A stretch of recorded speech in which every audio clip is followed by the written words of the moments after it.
Got some new fan art this time. I know I've gone a little while without new fan art lately, but I got a new flood of fan art in, and it looks fantastic. I could not be happier with it. So thanks to everybody on this list, and everybody else who's given me fan art throughout the years. And one more quick note before we get into it. I'm gonna be at the Freedom from Religion Foundation Convention in San Francisco from November 2nd to November 4th. So if you guys want to meet me, that's where I'll be. So I was watching some Disfellowshipping videos on YouTube, oddly enough. I don't do that very often anymore. But I was listening to these stories and they were giving me an insane rush. Flashbacks to my own experience. Like adrenaline flowing through me as I remembered walking into the Kingdom Hall to talk to these guys. So I figured it was time to tell my own Disfellowshipping story.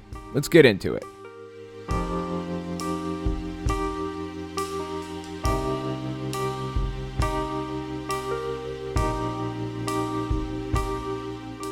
I don't know why it gives me such a rush to think back to that time in my life. It's like my heart starts beating quickly, like I'm about to get disfellowshipped all over again. It really gets you pumped, knowing you'll never speak to your friends or family again until the day you die. I'd been hanging out with some questionable people I knew from working at Burger King years ago. I was drinking little alcohol with them and things like that. Well, it turns out some people from the congregation had told the elders on me. I ended up switching congregations. I went to the next closest Kingdom Hall, just a city over. Well, the elders there knew what was going on. They ended up scheduling a judicial hearing for me, and it was actually pretty far down the line. They scheduled it like 2 months ahead or something. Well, I ended up driving to the Kingdom Hall that night with my girlfriend. We waited and waited. Nobody showed up to the Kingdom Hall. Finally, I just left. I got a call from them the next day, and they apologized, told me they wanted to reschedule. So I rescheduled for a week later. We all show up at the Kingdom Hall the following week, and I smelled like cigarette smoke. I was living in the house of my daughter's grandparents, on her mom's side at the time. I'd been there for a few weeks at least at that point. And they were smokers. Not to mention, I was smoking cigarettes a little bit. But I quit all the smoking and drinking and everything else in preparation for the meeting, because I really wanted to stay inside the religion. In hindsight, there was absolutely no chance of that happening. I smelled like cigarette smoke, I had my girlfriend with me in the car with no chaperone. But I wasn't thinking that stuff through at the time. I just wanted to stay in. So I showed up there and walked inside and sat down. The elders asked me for the honest truth about everything. Somebody had been feeding them information anyway, so I figured the best thing to do was just to tell them the truth.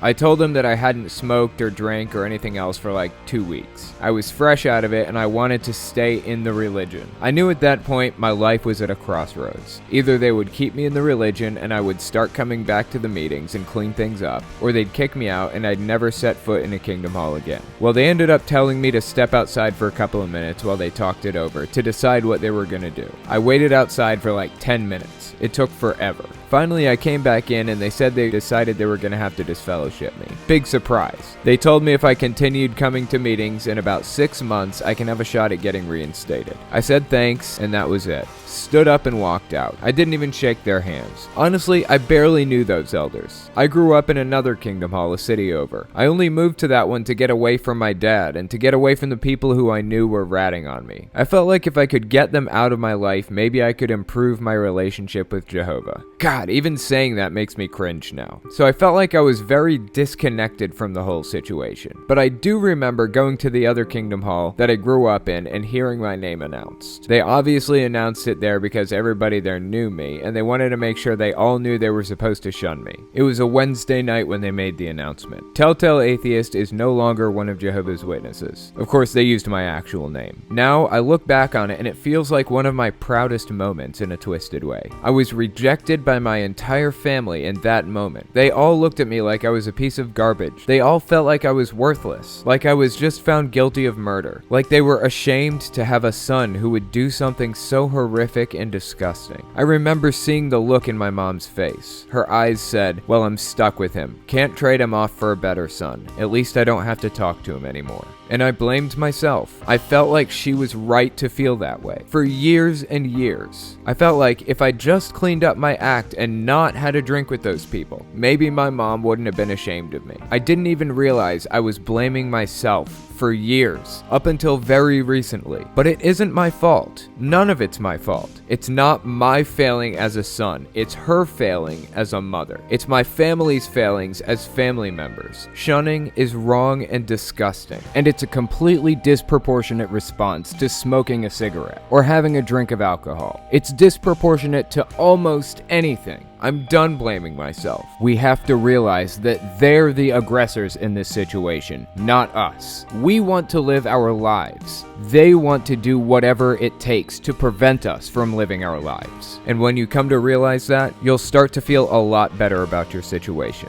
At this point in my life, I'm not doing anything against Jehovah's Witnesses standards. I don't smoke, I don't drink alcohol, I don't do drugs, I don't have premarital sex, I don't do anything against the rules. So they're continuing to unfairly punish me with a disproportionate punishment for a perceived crime that I committed 10 years ago. I could go back if I wanted, but I'm choosing not to. I'm not a Jehovah's Witness right now because I don't want to be a Jehovah's Witness. I thought about rejoining the religion just so I could talk to my mom again, then just not going to another meeting. But the problem is that I'd have to keep up this whole charade of belief around my mom, who lives in another state. I couldn't protest her trying to teach Kylie about Jehovah's Witnesses. I'd have to let her do it, otherwise I'd blow my cover. I think it's a harmful, toxic religion that has very little good to offer anybody. On that note though, looking back, I feel like I did get some good values from some Jehovah's Witnesses. I remember when I was studying to get baptized, the guy with whom I was studying would pick me up and we'd ride to the Kingdom Hall an hour before anybody else would show up to the meeting, on Wednesday nights. We'd spend the time studying until it was time for the meeting. It had snowed one time, pretty hard, and the ground was completely covered. He said to me, "Here's a lesson for you. Instead of studying, we're gonna spend the next hour shoveling the driveway because we don't want any older people to slip and fall. Nobody will even know who did the work.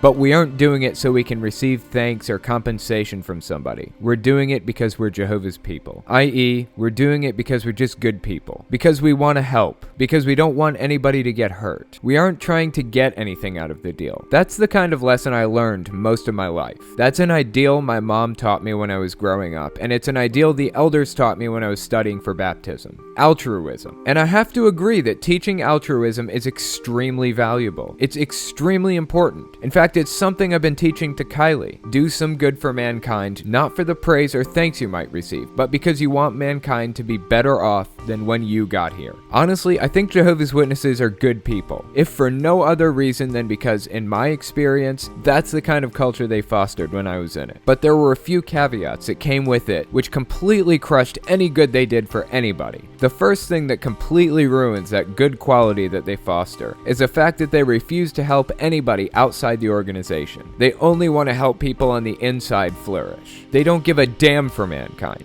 They don't care about anybody but the people on the inside of the organization. If we'd rolled up to a supermarket, my study buddy, by the way, not an official term, just what I'm calling him. Anyways, my study buddy wouldn't have said, "Let's clear the snow from the parking lot because we don't want an older person to fall and get hurt." Nobody will even know it was us, but we don't do it for praise. We do it because we're good people. He wouldn't have given a shit about the grocery store parking lot. He's only concerned with Jehovah's Witnesses and their health and needs. I've pointed this out before when I was talking about Hurricane Katrina and how Jehovah's Witnesses were sending people down to repair other Jehovah's Witnesses houses. They're both very self-centered and very altruistic at the same time. It's an interesting combination. An interesting case study to manage to have both of those qualities, each for a different population. So that's the first problem with Jehovah's Witnesses. They're honestly good people when you get on the inside. They're raised to be honest to a fault and altruistic. But both of those qualities come with caveats. Honest as long as it doesn't harm the Watchtower Society in any way, which means they're required to lie in service of the organization, and altruistic toward other Jehovah's Witnesses. Sometimes those qualities leak out into other parts of the person's life, so that's beneficial to some extent.